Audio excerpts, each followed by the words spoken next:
नमस्कार, आप देख रहे हैं सबलाइम न्यूज़। मैं राहत अली ख़ान। सोशल मीडिया के सेंसेशन बने हुए और पूरे देश में छाए हुए यूपीएससी टॉपर जो कि 2020 बैच के थे और 2021 में रिज़ल्ट आया, शुभम कुमार, जो कि सारे मीडिया प्लेटफॉर्म पे छाए हुए हैं और उनकी तारीफ़ें हो रही है।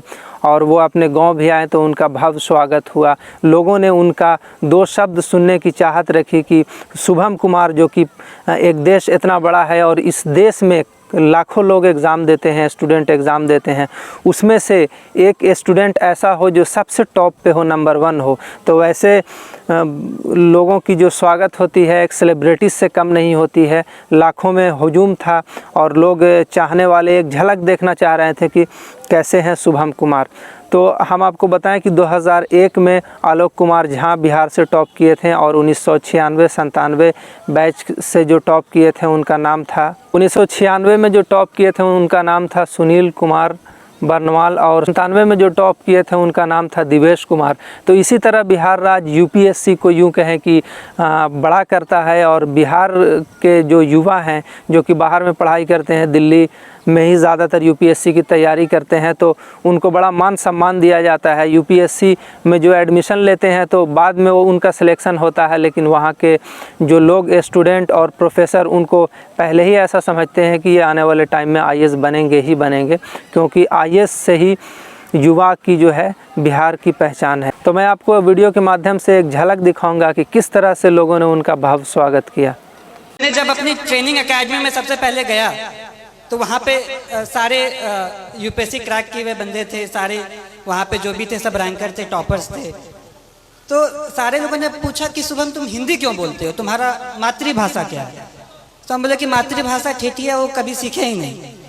तो वहाँ पे सारे लोग बोले कि उनकी तो हिंदी तो दूसरी भाषा है।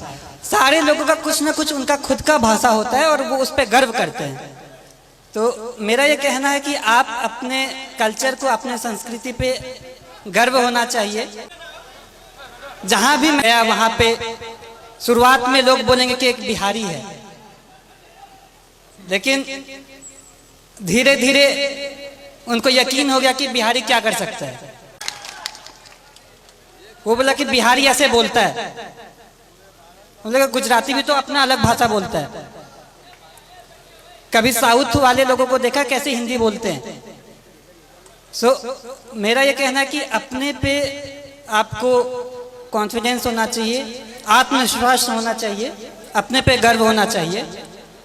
जब आप अपने को जान पाएंगे तो ही आप अच्छे से अपने लाइफ में कुछ कर सकते हैं, क्योंकि फिर आप अपना 100% देंगे। मैं जो भी हूँ वो मैं अपने परिवार वालों की वजह से हूँ। मेरे परिवार में पापा, मम्मी, चाचा, चाची, दीदी, भाई, बहन, सबका महत्व है। मैं कहीं पे भी गया हर दिन मम्मी पापा से, हर दिन अपने परिवार वालों से बात किया। तो ये कहने के लिए एक छोटा सा बात है, लेकिन जब आप अपने लोगों के पास रहते हो और उनका फुल सपोर्ट आप पे होता है, तो मुझे ये लगा कि अगर मैं एग्ज़ाम नहीं भी क्वालिफाई कर पाऊँ, फिर भी मेरे परिवार मेरा हमेशा साथ देगा। कभी भी ऐसे पापा नहीं बोले कि ये एग्ज़ाम नहीं क्वालिफाई करोगे तो क्या होगा, वैसा कुछ नहीं। तो ये बहुत बड़ा रोल प्ले किया मेरे सक्सेस में। एग्ज़ाम के हर घड़ी में, हर स्टेज पे मैं ये बोला कि पापा इतना मुश्किल है, मुझसे नहीं हो पाएगा। लेकिन पापा कहते थे कि नहीं, तुम कर सकते हो, तुमको जितना विश्वास तुम पे है उससे ज़्यादा मुझ पे तुम पे है। तो ये सपोर्ट जो है वो बहुत यूनिक रहा, वो बहुत अलग किस्म का सपोर्ट रहा। और दूसरी बात जो पापा कह रहे थे कि चाचा भी कह रहे थे कि घर का माहौल अच्छा होना चाहिए। तो अभी तक मैं एक इंसिडेंस मैंने नहीं बताया है कि मुझे असल में मोटिवेशन कहाँ से मिला। एक बार ऐसा हुआ कि पापा को याद भी नहीं होगा, बालदेव दादा मेरे घर पे आते हैं। वो अपनी बेटी की शादी के लिए कुछ 3000 रुपये पापा से उधार पे लिए होंगे और उनकी शादी उनकी बेटी की शादी पापा यहाँ मंदिर में कराए थे। तो पापा ने ये नहीं कहा कि 3,000 रुपये मैं दे रहा हूँ, वो कहा कि नहीं आपको वापस करना है। फिर वो मेहनत किए और फिर वो 3,000 वापस जब दे रहे थे तो मैं भी देख रहा था। पापा ने सारा नोट काउंट किया, 500 के नोट थे। फिर एंड में 3,000 रुपये दादा को दे दिया कि ये आपकी मेहनत की कमाई है, ये अपने साथ रखे। ये मैं कहना चाहता हूँ कि इससे ये क्या हुआ कि वो सामने वाला मेहनत किया, वो कमाई, वो फ्री का पैसा नहीं समझा। इसी तरह मैं भी चाहता हूँ, मेरी ये कामना है कि मैं भी लोगों के लिए काम करूँ। एक बार रिजल्ट आ जाना बड़ी बात होती है, लेकिन उससे बड़ी बात है कि लोगों के आशाओं पे खड़ा होना।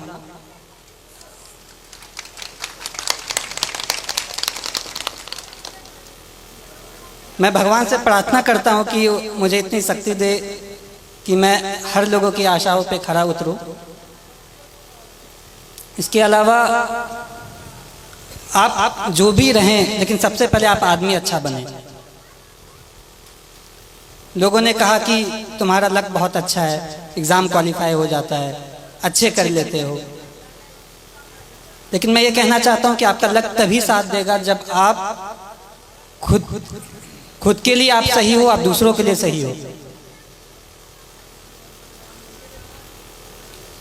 आप दूसरों की मदद करें,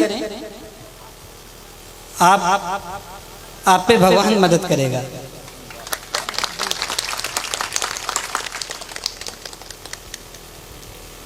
छात्रों के लिए मैं ये कहना चाहता हूँ कि जैसे बचपन में मुझे लोग कुछ कहते थे कि बहुत जिद्दी है, मैं अब कहता हूँ कि जिद्दी है तो ठीक है, मैं ये करूँगा, मैं करके दिखाऊंगा। ये जिद भी बहुत अच्छी चीज़ है।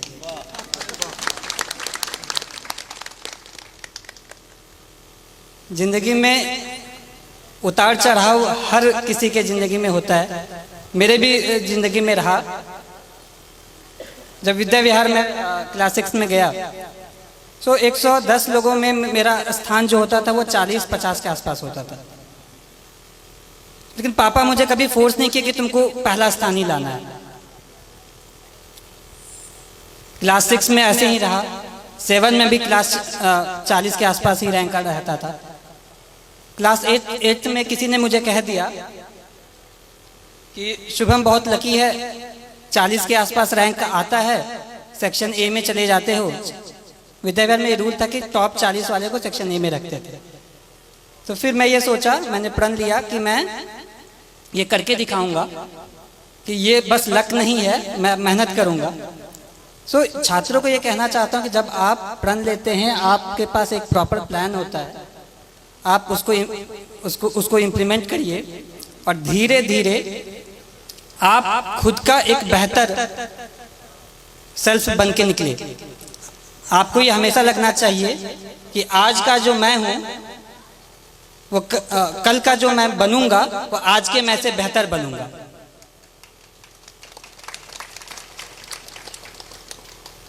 जिंदगी बहुत चीज़ सिखाती है, संघर्ष बहुत चीज़ सिखाता है, और लाइफ के हर फेज में हमारी कोशिश ये रहती है कि मैं अपना एक बेटर सेल्फ बनूं, मैं इससे भी और अच्छा बनूं, और मेरा भी यही रहेगा। लास्ट में मैं एक पंक्ति बोलूँगा कि कर्मण्ये वधिकरस्ते माँ फलेषु कदाचन, अर्थात आप कर्म करिए, फल की चिंता ना करें, फल तो कभी ना कभी आ ही जाएगा। धन्यवाद। शुभम कुमार को बहुत बहुत धन्यवाद और को उसके जीवन की शुभकामना के लिए धन्यवाद कहना चाहता हूँ कि आप लोग इतनी की तादाद में यहाँ आए, मुझे बहुत अच्छा लगा। एंड इतने सारे लोग इतनी अच्छी बातें कही। मैं ये विश्वास दिलाना चाहता हूँ कि आप लोगों ने जैसा भी सोचा होगा उस पर मैं खरा उतरने की कोशिश करूँगा। धन्यवाद।